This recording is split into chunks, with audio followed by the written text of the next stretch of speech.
Hello, my friends. So, if today's birth date, August the 11th, is your birth date, this is a reading for you for this year. It is a four-card pull, a general energy card, a challenge you might face this year, an action you can take to stay in balance, and an outcome or a synopsis card of what does this all mean, or is there some kind of mile marker or signpost you'll experience.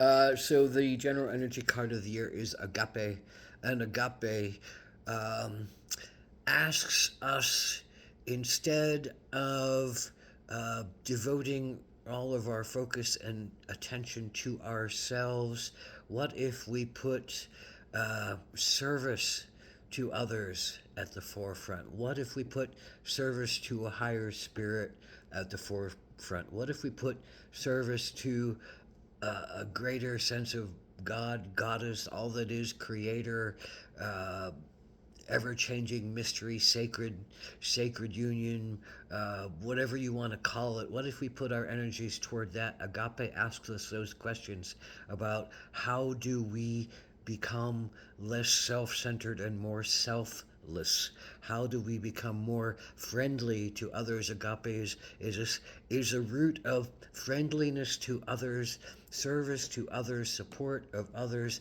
and in the process, are we healed? Are we helped? Are we served? Are we enlightened? And it's that simple recognition that I think can drive many of us to very powerful places in our world, in our souls, and in our world that make great changes and great healing work happen. So, on some level this year, you're going to face those moments where you can step out of your own pain and your own focus on your own problems and find those places that transcend time, that transcend limitation, that transcend self, and offers one up to the great giving and receiving that the universe has to give to us, and takes us thereby and therefore to our places of growth and change on a personal soul level and on the world soul level. So, what is your challenge this year? Well, the challenge is the Four of Swords, and so this is the challenge. This card is normally talks about being able to take a well-deserved mental rest, a little break from thinking so much, the willingness to put one's swords down, that have to think about things and analyze things and figure out things and make things happen in the way that you wish to make them happen through your mind and through analysis and through your communications and through all the work you do. So the challenge is to give your mind a rest. The challenge is to put down your swords that think you have to understand and analyze everything and do it now and make it happen now and set your boundaries now and protect yourself now and move forward in the world now, when it seems like you would be better served by laying down in a quiet place and shutting your mind off, or going into some deep meditation or going into some practice that gives you a retreat. And so your challenge is to retreat. And what is the Swan card? Is your action to take.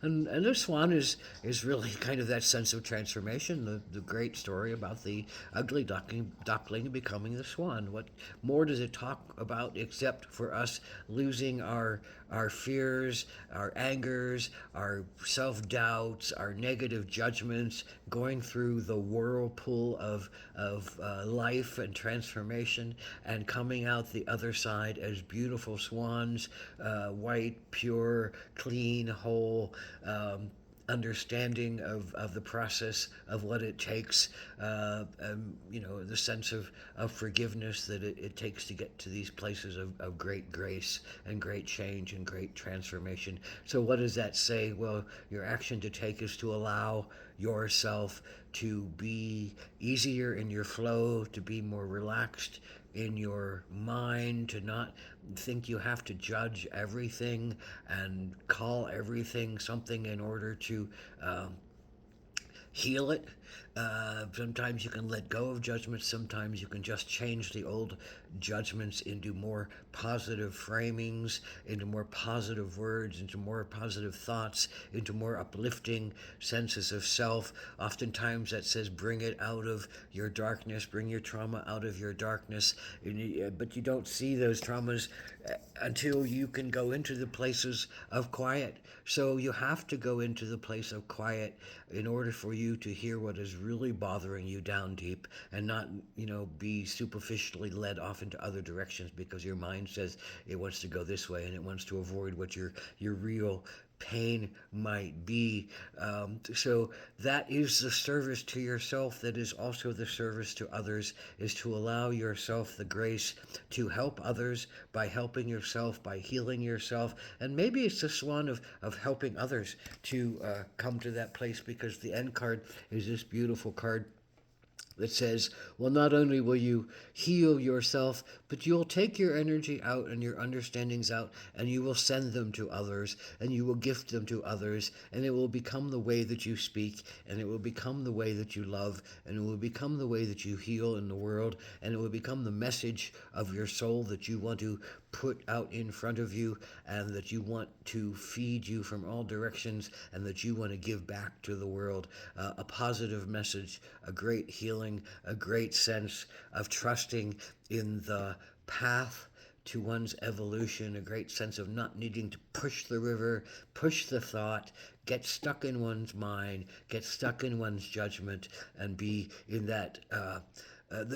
Again, the mind is a powerful vehicle for understanding and growth, but we can't just be in the mind, because the mind is limited. It has to be bound with our intuition, balanced with our intuition, balanced with the understanding of what our bodies can do, balanced with the willpower of our fire energies to say, well, I'm willing to do this, but I'm not willing to do that. All of those are the four directions that we need to balance in our lives, and to let go of the mind as the fundamental thing that we need to work with, and find more ways to be in our body, in our water, and our emotions and intuitions, and in our passion that can drive us to a more sacred and spiritual place with our fire, and in our bodies that can dance more easily when we're listening to our hearts, and doing the things that we like to do and love to do and are fed by, rather than sitting in our negativity all the time.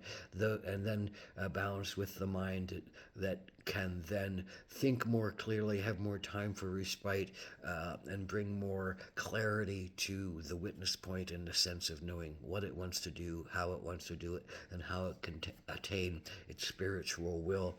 So this is a year of great power and change if you allow yourself to take a rest. Allow yourself to take a rest with love at your heart, with agape, with care about yourself and care about others at your heart, and allow yourself to thereby, when you do that, change in your right time, in your right place, at your right pace, and be able to give that healing to others along the way. Ahom Takoyasin, blessed be.